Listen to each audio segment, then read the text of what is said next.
Now, I don't. I'm trying to think if I have anything. I don't have anything specific for the community when it comes to Stoic, but I mean, we got to throw it out there for the video. Stoic, since you are the pronunciator of pronunciators, can you tell us how to pronunciate Artemis?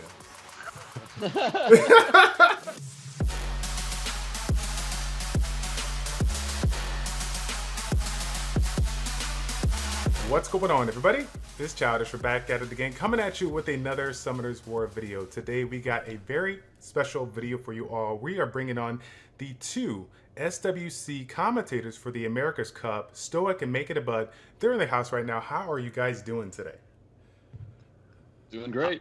I'm doing excellent. It's kind of funny that Stoic went first and Makeitabud went second. I was actually waiting for him because I was like, maybe I'll let Makeitabud take it first because I'll always go before him. So I paused for a minute and I was like, he's probably waiting for me. I had a lot to drink last night, so I'm feeling a little slower. So I'm just like, I'll just look to see what you're doing first. For those of you guys that are watching on YouTube, I kid you not, the Summoners War World Arena Championship, everything that's been going on this year has been nothing short of amazing, but I would be kidding myself if the performance in and of itself by these two gents right here has really made it worth the watch. I've really enjoyed it, guys, and I've spoke with you privately. I'm really, really glad that Commentators reached out to you all and got you on board to do this, man. So thank you guys so much for your time here today, and then, of course, thank you for everything that you brought thus far. Yeah, man, this was a blast. Awesome. Yeah. It's super fun, man. Yeah, it's been quite the ride to watch you guys. Now, what I want to do, since both of you guys are Summoners War streamers, you know, a lot of people here on YouTube may have seen you guys live when you're doing the commentator, but haven't gotten a chance to really get a feel for you. So I kind of wanted you to go ahead and introduce yourself to the community, just talk a little bit about your experience with regards to PvP, how long you've been playing and streaming, and just kind of give you know, the information to the community out there. Let's go ahead and start with Makeitabud. Oh yeah, sure. So I've been playing the game for about 4 years now. I stream on Twitch sometimes, depending on my work schedule, and I've been streaming for about a year now. And so typically on my stream will be so I'm a G3 level player, right?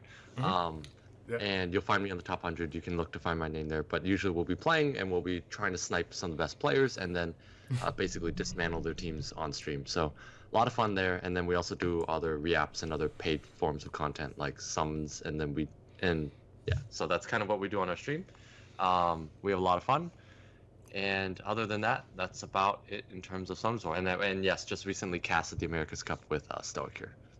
Nice. Then how about you, Stoic? Well, I've been playing Summoners War for just over 3 years, I think. Just over 3 years now.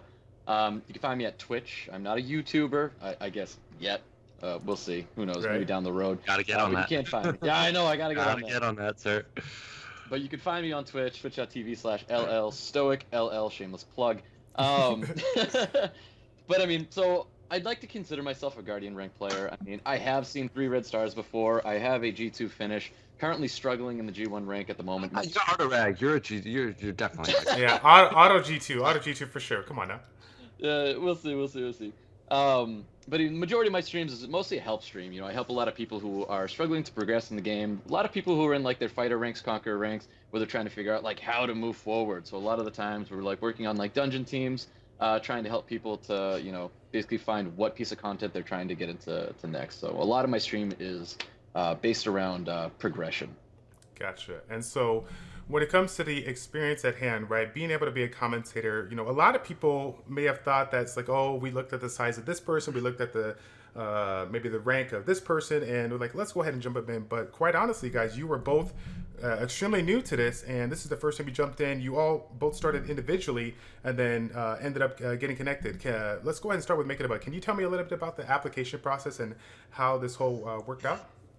Yeah, it started with the open casting call from come to us on finding casters, and basically they just wanted us to submit a video to be potentially the SWC casters. And one thing I always wanted to do was to provide, honestly at the time, I was just to really cast it. I didn't care what role. I didn't really think about, was there a role? What is a role, right? But I just kind of figured it'd be great to be a part of the production of it, because as a player, I get to play these players online all the time. Sure. And beat these players all the time, as we do on stream and rope and all that fun stuff, right? Hashtag humble brag. And shameless plug, to Twitch if you want to see what roping is. But we beat these players all the time anyway, so like I figured and lose, right? But I figured it's just a lot more fun to be able to cast the matches since we already play anyways, and we have a social media outlet to show people how games are done, right, and play in front of people. So for me, casting something I'd never done, and I think it's just a way for me to share my insights with the community. And so I just figured, gotta make this video. The process involved making a YouTube clip or whatever it was over a prior broadcast that they had done, and then submitting that. Then they review, and then they just select their casters. That was it. Just make a video, it gets done, and that's it. Gotcha. And Stoic, how about you? Well, originally, I wasn't going to apply for the position. There was everybody on my stream that would come in and go, oh, you sound like a League of Legends shoutcaster. And I was like, I've never watched a game of League of Legends in my life. Nor have I seen any, tournaments or esport events at all. Like, as far as we've gone is watching SWC tournaments after that. So with everybody telling me, oh, you should definitely apply, I finally decided to make a video and apply. And then if you haven't been to my stream, I have a little bit of high energy. Just a little bit. Just a little bit. Just a little bit. So you may find out that I can be a little bit loud. But going into this, the way we started is not at all the way we ended. It was a total transformation for me for taking in a commentary role. I know I commentate the majority of my RTA matches when I play the game, and I guess that definitely helped me transitioning into an actual commentary role. Play-by-play is, I guess, exactly what I was looking for, because I feel like what I can provide is that entertainment, and I like to think of it as how well can I let someone know what's going on without them actually being in front of the screen seeing something. I can't help but picture, the very first event that I was at for New York in 2017, you were able to walk through the halls and you'd go to different events and different things, but you'd still hear what's going on TV. I wanted to give them the best game that they could hear as they're like, maybe I should get back to my seat. I am missing something right now. And then I wanted to get that attention. So that's the kind of commentary I wanted to bring to the table. Yeah, I was going to say, if you think about it, I mean, that kind of stems back all the way. We could take that back 50, 60 some years where there wasn't even a TV, right? Listening to the radio, different sports and whatnot. You're not going to get this dull person that can't really, illustrate it, what's kind of going on there. You gotta have somebody that's live, energetic, and really bringing it to the community. So I like that. Now let me ask you guys this. This was a little bit different than when I did it back in the day. I feel like I'm saying it like I'm a grandpa here. It was only 2 years ago, but old man childish. This time around, you guys had not just the option of doing the actual events per se, but you actually got a chance to do the preliminaries. So the preliminaries, you guys got brought over to LA, or Stoic did, by the way. Obviously, making a buzz already there, and put me in that mindset. You get to sit down, you get that first live recording. You're like, okay, I can't wait to just talk with my guys. But then I'm like, wait a second, I hear somebody queuing for different types of breaks. I hear a producer talking in the background. Oh, I can hear everybody else. Tell me, that first live recording, what was it like? It's not a green screen like everybody thought it was. Everybody thought OGN was just a big green screen, and that they're like, oh, this is a fake audience, and it's just a desk in front of us. It's like, no, we were at a studio. Yeah. But I'll tell you, in terms of voice in the background and stuff, they actually can control who hears what. So when we cast, you can hear that it's me and Stoic casting, right? We take the game, we break down the action, we provide it and all that stuff. And then Evan's the table host. Usually he gets the directions from up top, and they'll tell him, we need to kill 5 minutes or 20 minutes or whatever it is, or just get more time or dig into that more. And so we actually don't hear that. So Evan will actually direct. He's very good at writing questions down, and he has you'll see it. Well, you can't see it because during the game you don't see him, but if you're live, you would see him. He's furiously writing on his notepad, and that's so that he can ask us questions in case we need to kill time. So he's directing traffic. Here we go in the match. If you watch a replay, he's actually directing. Okay, and now the match is ready, and this is ready, and then so we just pick up from there. So they actually did a pretty good job not feeding anything into our ears. Although I will say on the live event, there was more going on in our ears, so it was a little bit different. That was the first time out of nowhere, there's a voice in my head, and that did cut my thoughts off once or twice. It was a little odd, but generally we were pretty okay with it. Might I add to this? We cannot forget about Evan's job in SWC at all. That man is very, very good at what he does. His transitions are always on point. He doesn't have like this script in front of him where he's like, all right, guys, and now we're going to move along. No, like, no. That man kills his transitions. And honestly, it's something that probably me or Makeitabud cannot provide because he's very, very clean with how he goes from like section to section to section. Yeah, it's a very underrated part of the broadcast, and people won't realize like there's actually a lot that goes in on his part to be smooth and to be able to improv on it. When you're able, he has to probably listen and talk, and then to be able to direct traffic and figure out where things go and make it all natural. That's very tough, and so he has a tough job and he does it well. So. Gotcha. And it's kind of funny that you mentioned that because I really kind of wanted to segue into that, the importance of just not hosting, but also deciding, who does play-by-play and who does analysis. And I want to point out some key things out there for the people that are listening, okay? And like I said it before, I've said this countless times.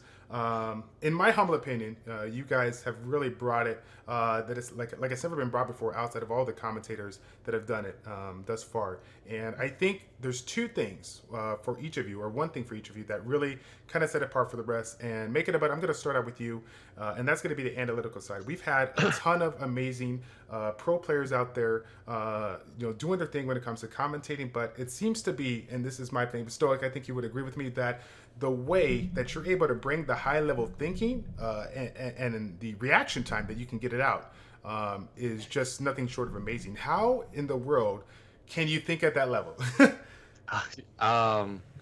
You just do. Like, I don't know how to explain Good it. answer. Yeah, like you just do. Well, I play at a high level anyways, right? Like right now I'm ranked, I think 17 or so in the world. Right. So that's pretty high. So like, and I don't have these broken LDs, right? I don't have the ragdolls, the Ardas, the ragdolls, the Ardas, the Neftis, the Giannas, right? So I have to play pretty fairly. And what I mean by fairly is I have to think in terms of speed, turn order, what's the biggest threat on the team, all that stuff at a very fast pace, right? And then what kind of helped me a lot is streaming, right? So I have to talk and explain what's going on while playing, which is incredibly hard to do. And a lot of times when you're watching attack bars and counting cooldowns, you have to think 5, 6, 7 moves ahead. So it's something that I just kind of like naturally am able to do and just got better through practice. And then the goal really is to break it down for people so that it's easy to digest, yet without getting in too deep. So that's something I had to learn over time here. It's just what's the right amount of analysis, what's the right amount of insight. But I don't know, you just do. Like you just understand what is the biggest threat on the team, what should people really care about, what's going on through a G3's mind while they draft, right? Speeds, turn orders, biggest threat, things like that.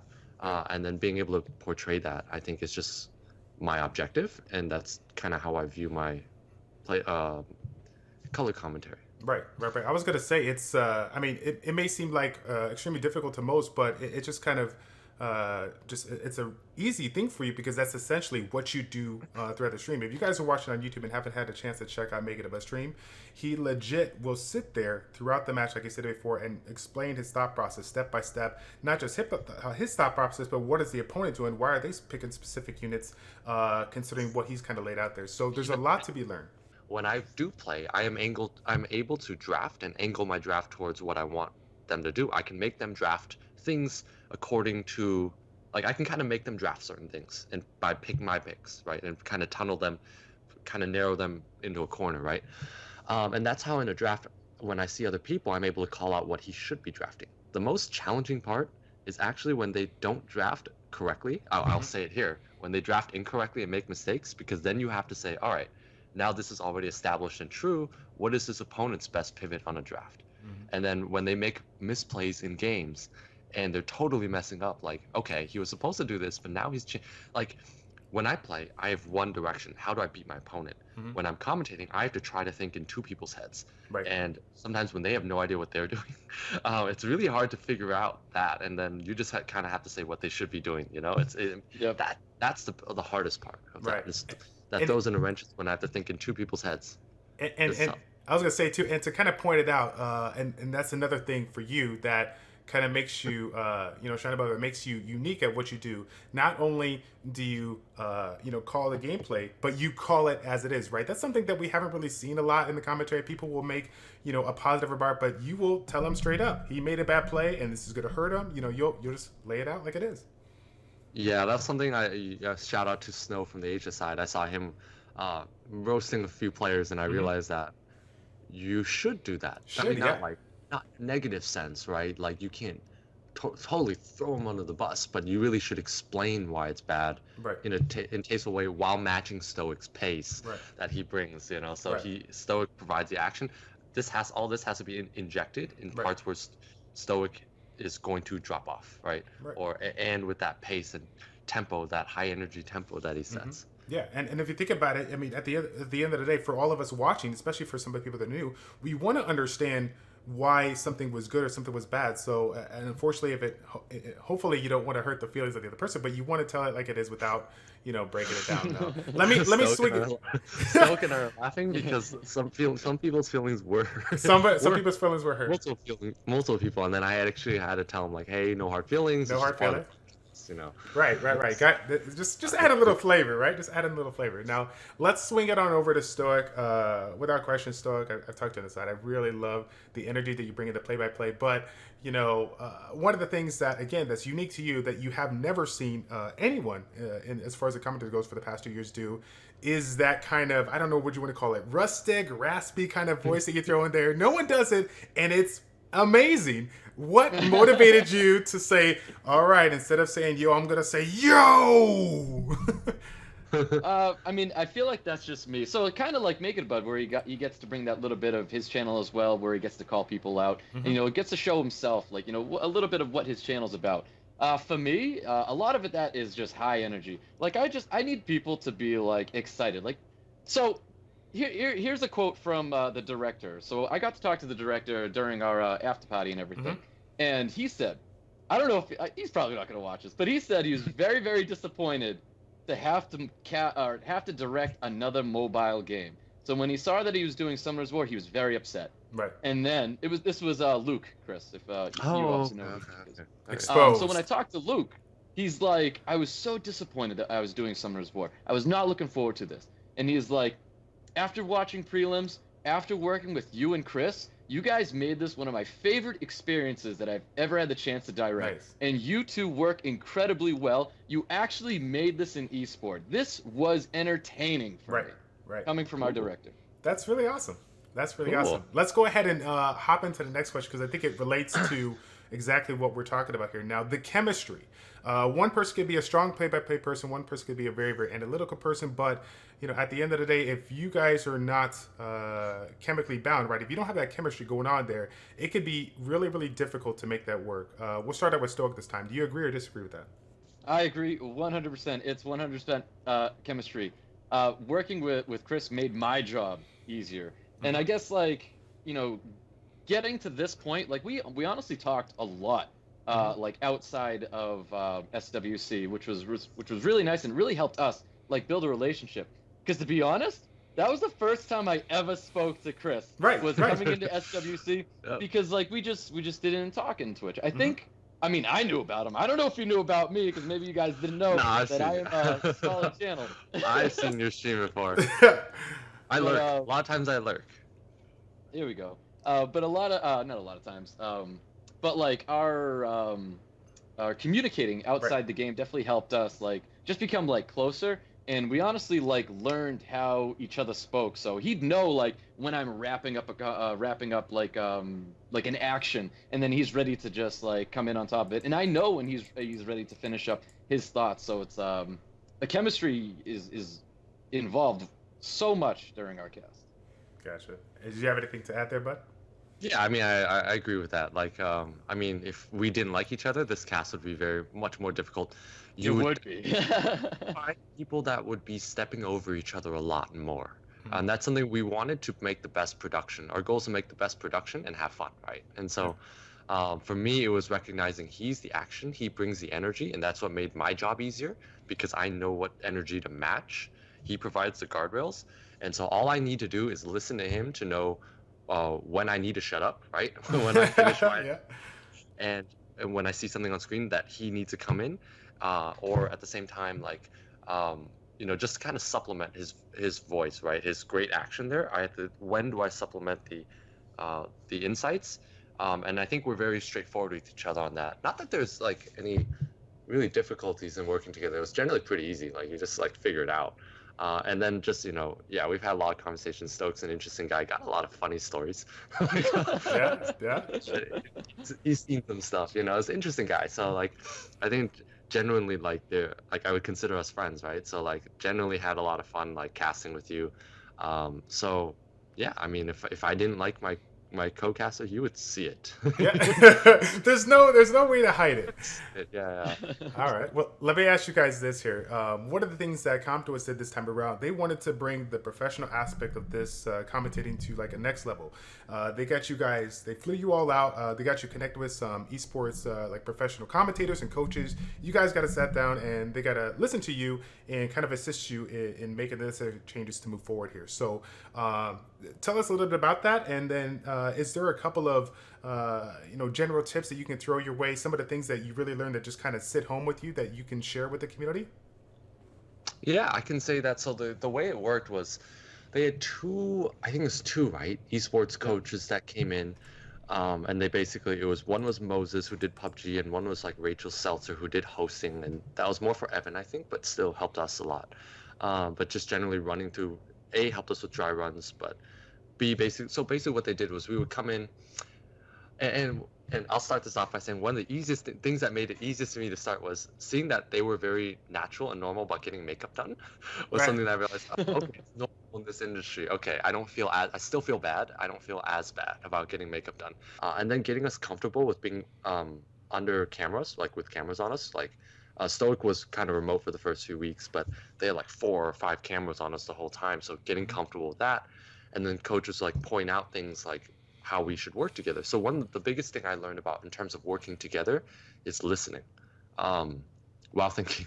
And so I have to listen to Stoic, and it's like a kind of like a yes and improv thing. So like you have to like when he says something, I have to confirm that. So he's like, that was a vial proc. I'm like, that was a big vial proc because it did XYZ, that kind of thing. Mm-hmm. And Stoic actually does the same thing with me too. And so like if I'll say this proc let him do this, which was huge, he'll be like, yes, that proc was huge, and he'll continue. And that helps build the momentum of the cast. And that's something probably the biggest piece I learned from them. And then what was the rest? I don't know if I remember anything else, but that was the biggest part, and that helped the most because that was in every part of every match, everything. Okay. Yeah. So I mean, they definitely talked a lot about like dead air, and that's pretty normal to hear. Like any coach out there for like broadcasting is like to make sure you guys don't have any dead air, but then like also how we carry ourselves in our mistakes. So like if you did say something wrong, I made this mistake actually a lot. Don't acknowledge it. Keep walking with it. And sometimes I would acknowledge it, try to correct myself. But honestly, it like throws off the momentum of the cast, and it's like better to just take it, keep moving forward. If chat realizes that there was a mistake being said, maybe it'll be brought up, or Chris will actually be like, oh, that's right, it was Ciara that bombed, and I was like, of course Tableau doesn't bomb. You know what I mean? Like, for instance, like something like that. Yeah. And I was like, Tableau went for a bomb, but you know what? It was Ciara that actually went for the bomb. And then you would like correct me after like the match or something like that. Bringing back moments if we remember that there was like a little bit of a mess up. And we definitely had some of those moments, and we kind of catch each other for it. And we'll pick each other up after it. You know what I mean? They had us like about delivering information. So like Chris had said, the like whatever you just said, and then to help that transition as well, but like also how you deliver your information. So during our boot camp, broadcaster or caster boot camp, what they had me going, so it's like if I'm going to do play-by-play, I can't be like Tableau stunned, Tableau got an additional turn, right, Ciara landed a bomb. You know what I mean? So like how I deliver the information was very, very important. So it's like, don't just say this and what could happen. Mm-hmm. You know what I mean? Like Ciara lands the bomb, could possibly get a stun here, does not receive the stun, and Tableau continues to move forward, whatever. You know what I mean? So, like, don't just say things. You can't just, this happened, this happened, this happened. You got to roll with it. You got to add a little bit of fluid to it. Gotcha. And in addition to these tips, is there, like, let's say we have somebody out there that got a chance to watch you guys literally go from 0 to hero, starting out as a streamer, and now you're doing professional commentating. Out of all the tips you kind of provided, is there any like big take-home tips for people that are like, you know what, I really enjoyed your stuff. Now I want to consider maybe doing this for Comtois in 2020. What would you have them start doing now to kind of prepare themselves for? Be yourself. Be yourself. Be yourself. Yep. Be yourself. Be yourself. That was my struggle throughout those YouTube videos. I don't know if you guys realized it, but so a lot of people in my channel, like after they watched all 3 videos, and they're like, not until the end did they start to realize, like, oh, that's Stoic from his channel, because I was very like held back. during the YouTube videos. I can't. This comes back to me every single time I see it come up in like when they take a break in the matches and they'll play those YouTube videos again. All I hear is Moses going, "All right, Stoic, let him have it," and I didn't let him have nothing. Right. I was also coming from so I'm a recorder, You're remote. so everything has remote. a little. Yeah, it was very, very tough to have to commentate from the background or from afar, over Discord, and then have to apply information because I'd hear them. But I can't help but let them speak. But I'm play-by-play. I have to be on top of it. I have to be out there, and I was not doing that through the YouTube videos. So you guys did see a lot of progression as me as a commentator. Gotcha. Anything else you wanted to add, Chris, or no? Be yourself. Let yourself be the event, right?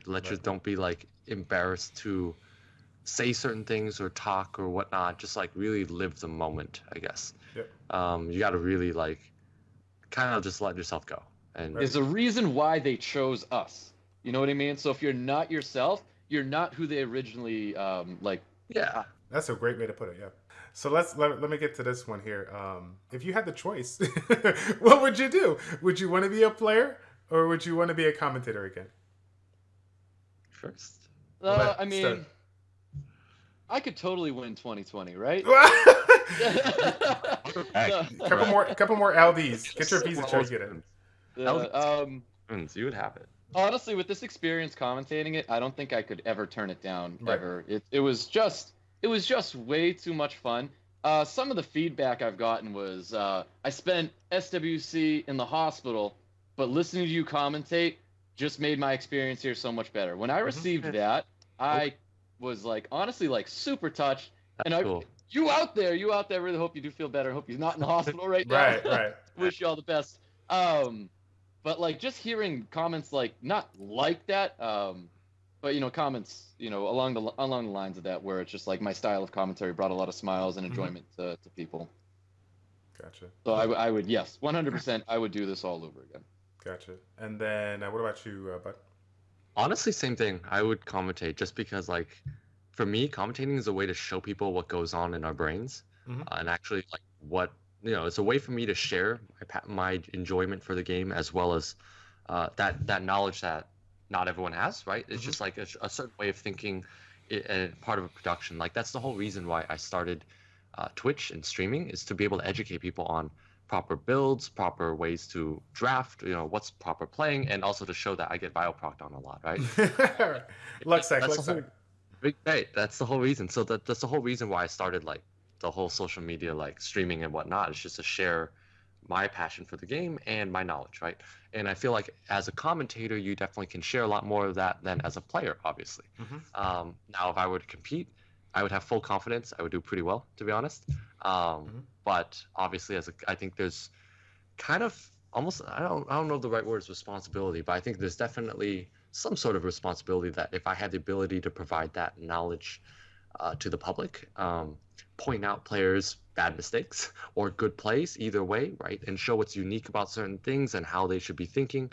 I think that's something that, it's great to be able to bring to your average player because people are trying to get better, right? And that's one of the ways, is to watch informative broadcasts and learn. And I think to be able to teach on a larger scale where there's wider reach is way better than just playing.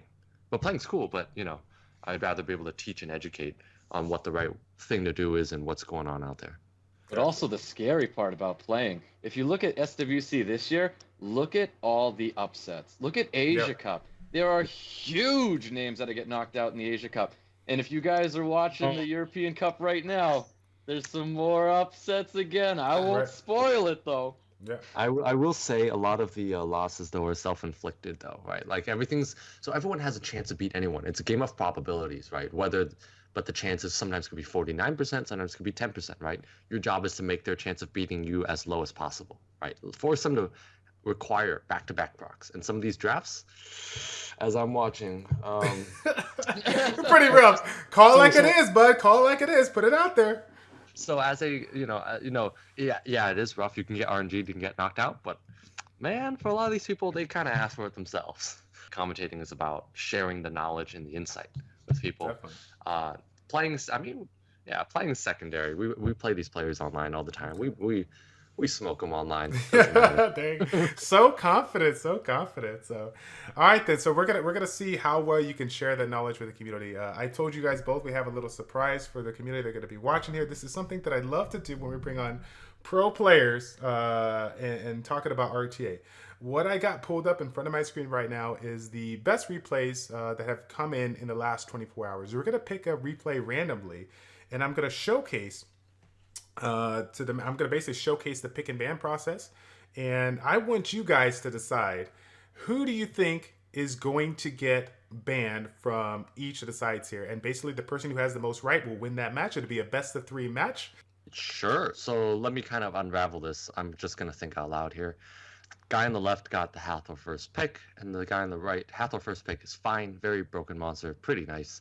Guy on the right picks Fran Verd, which is a little odd generally because you have 2 units that are generally a little bit slower and opens you up to a faster style of gameplay. So you can get cleaved, you can get all kinds of stuff on you. But that's okay. It's still acceptable. Play on the left finishes the Gani Hathor combo, which is fine. But then the Sierra is a really odd pick because Sierra into Fran is not great. And Sierra also can get opened on by Daphneses. And Sierra's just a terrible pick here. No idea what he probably doesn't know here. And then the guy on the right goes to Josephine. And when he goes to Josephine, he's telling me he's at the very least keeping a Hathor. Josephine's a fair pick, but not great in the Sierra. So I'm not crazy about the Josephine. And Diana also is, God, Diana's also it's okay, but you need a Luxac, right? It tells me he's keeping Sierra in, so he's likely banning Kenny. Like it just it just doesn't quite make sense.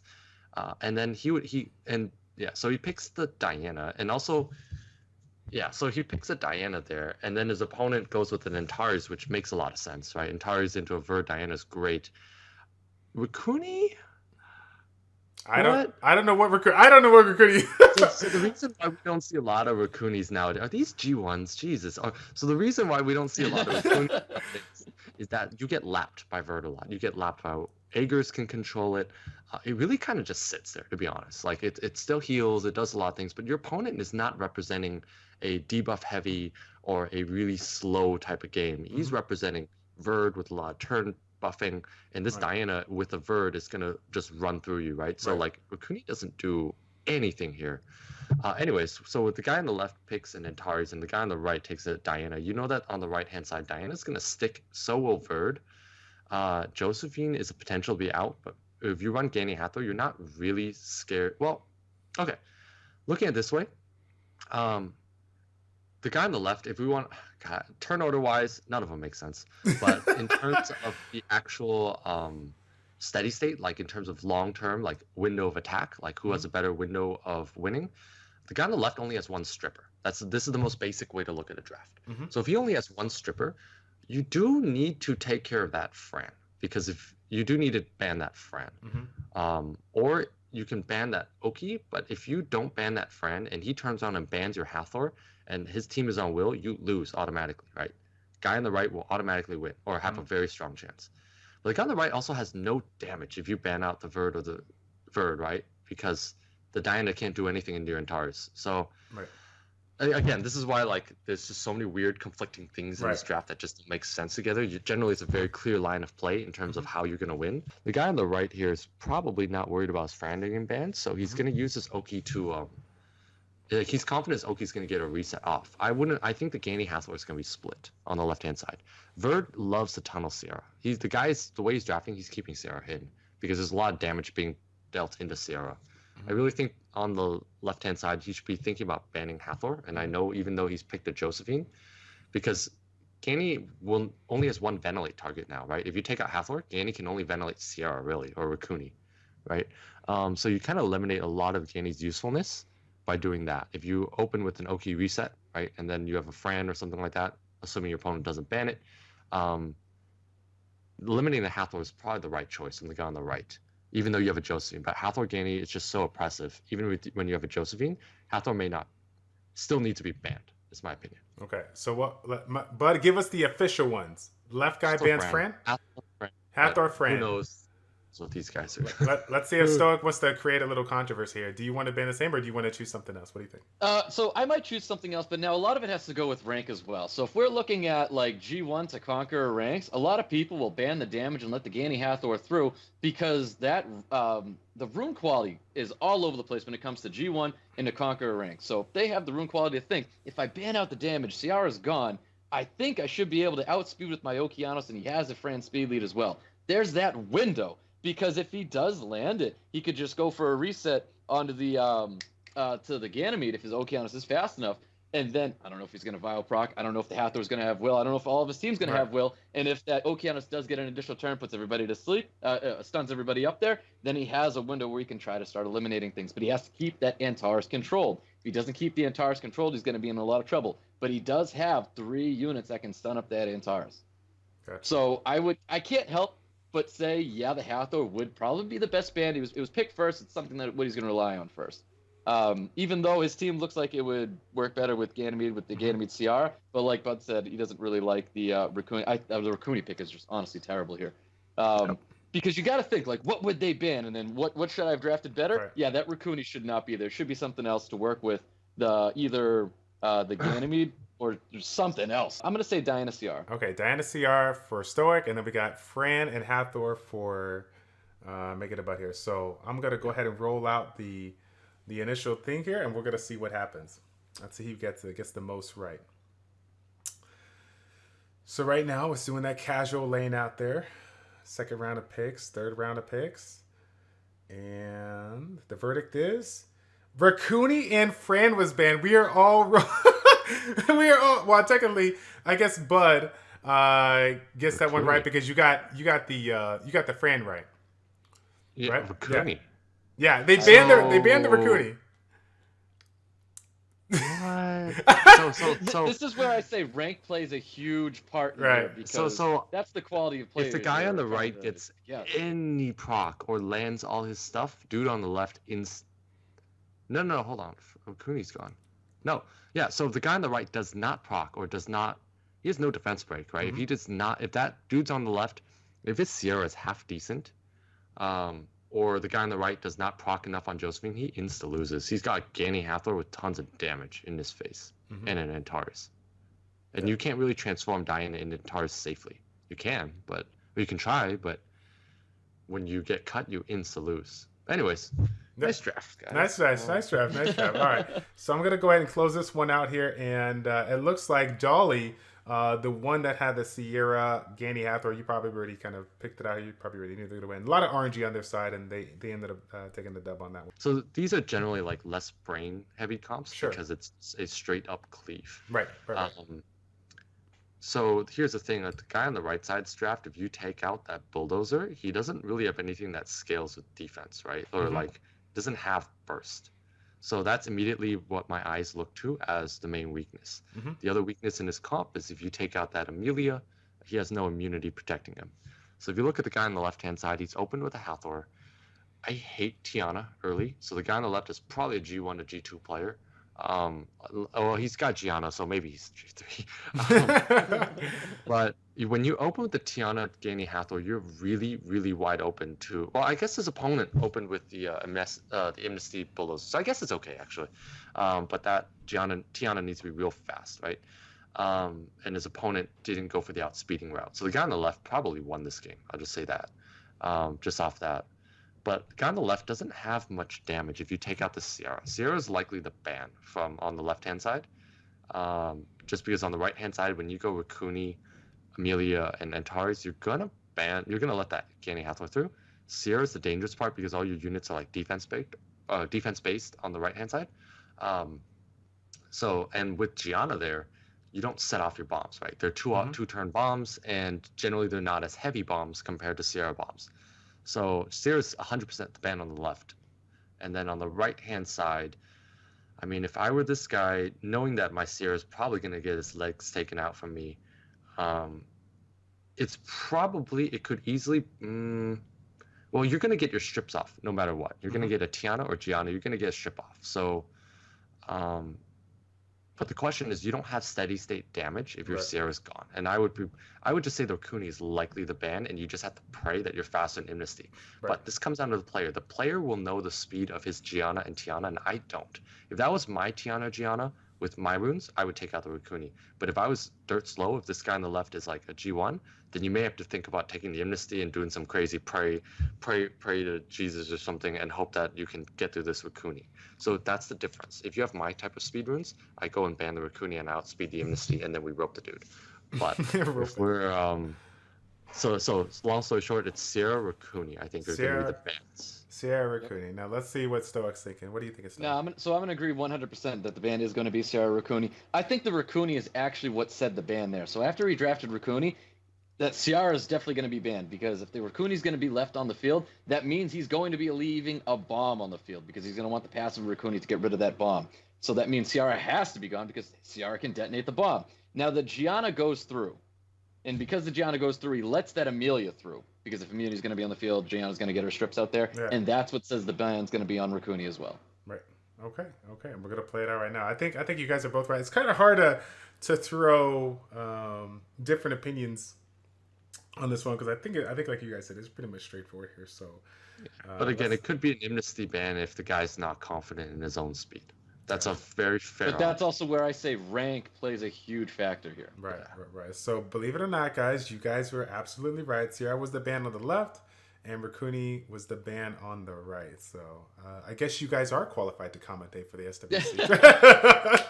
All right, so this is I guess it's 2 out of the 3 matches, still a tie thing. So if you guys want, I mean, technically, Makeitabud is up 1, so we could try to tie. Do you want to try to tie, Stoic, or what? I definitely try to tie. I think the biggest issue for Team 2 on the right side is how do you deal with that Ada? What was that again? I couldn't hear that. Yeah. Ada? Oh man, it's gonna get me every time.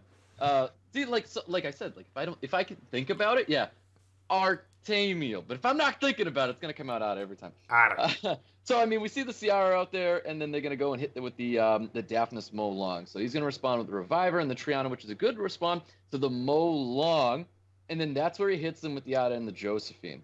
Now the Josephine, I guess that's just because he sees the Okeanos in there and just felt like he needed the control. Maybe he can hold back the Reckless Assault with the strip provoke coming from that Josephine.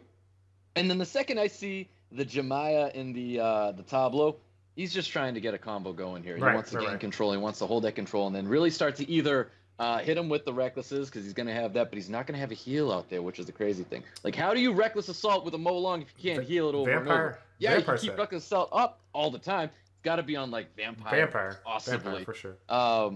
So I'm not going to see a Mo Long ban. I could totally see a Daphnis ban here. But as for the left side, I think they have to ban out Ada and they have to ban out Daphnis. Okay, Ada and Daphnis. Now let's say what Bud thinks. I wasn't actually listening to Stoic. I was like thinking here, so I didn't. I heard a little bit of that. I will make this note. The draft on the left guy opened with Ciara first pick on ladder. Yeah, I'll just leave that at that. YouTube or whoever. That's a pretty fire to remove. That's a pretty bad. Because you open yourself up to all kinds of stuff. He just got lucky. His opponent has one comp that he only runs. Yeah. As you can see on the right.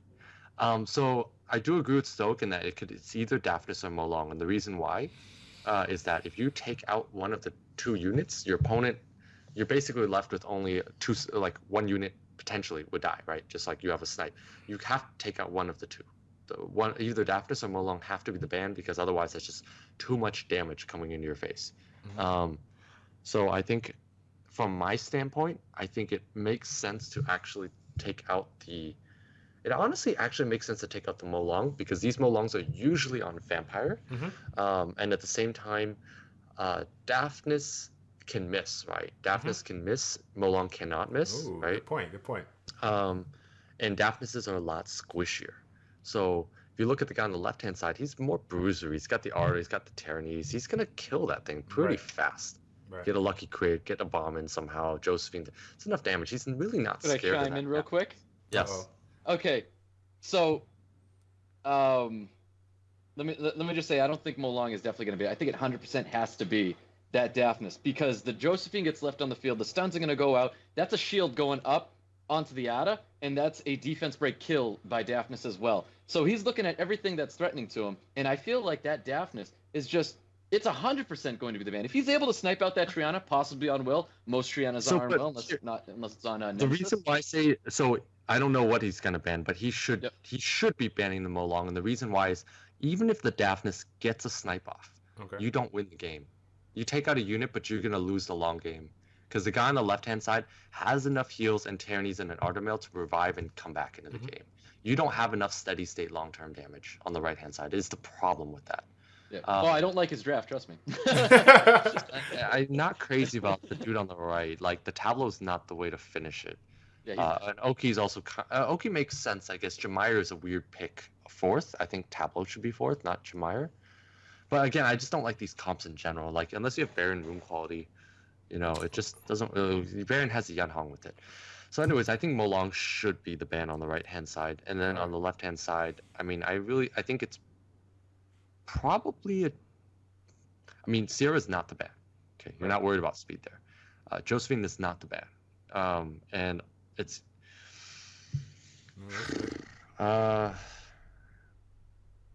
Do you take away that death prevention? Do you take away that reviving ability, or is it just artists too silly? Really scary. Tyrannies is pretty bad into this comp. I think Triana is actually the ban that makes the most sense.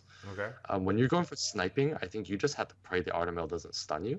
Okay. And you have Loki with enough stuns to take care of the Artermail. I actually think the Triana with death prevention and immunity is what's going to give the right-hand side the most trouble. Okay. Because you let Triana through, you have to tunnel it. All If you right. take it out, you can actually focus other units like the Sierra to remove a lot of bursts and let yourself recover. So I think Gotcha. Triana's got to be the ban on the left and Molong's the ban on the right. But judging by these drafts, who knows what they do. All right. Triana Molong for Bud, and then we have Arda Daphnis, correct, for Stoic? Yep. Yeah. Okay, let's read it out here. Let's see. Oh man, this is G2 versus G3. The G3 player being the cleaver here. Oh, Really? Yeah, pretty interesting. So, second and third picks are laid out, and the verdict is Josephine and Jamar. You both are wrong. You're both getting banned away from SWC. We're gonna find some new commentators for 2020. They wrong is the question. So, yeah, are they wrong? Right. Jamire is a fair ban too. Jamire's fair in that you still limit yourself to one snipe only. The Josephine ban, that's I don't get it. That's I don't Josephine get it. PTSD. That's exactly what that is. That's the Yeah. mysterious Josephine PTSD. guy on the left won that for sure. Yeah. That's funny though. That's funny because, like I said, we can sit here and like argue certain sides all day long, but you just never know what people are thinking throughout this process. But either way, guys, that is going to be it for our video. Once again, for those of you guys that are watching here on YouTube, if you haven't had a chance to check out the SWC replays, it's going to be Summoners War Esports on YouTube, as well as twitch.tv/CompTwistUSA. I'm also going to drop the links for both of these lovely streamers here in the description down below. Mr. Stoic and Mr. Makeitabud, thank you guys so much for taking the time to make this video for us. Thank you for having us. Honestly, it's so much fun every time. Yeah, buddy. All right, guys. But that is going to be it. It's your boy Childish, Makeitabud, and Stoic with ChildishPlays checking out. Take care, and we will see you all in the next one. We're out.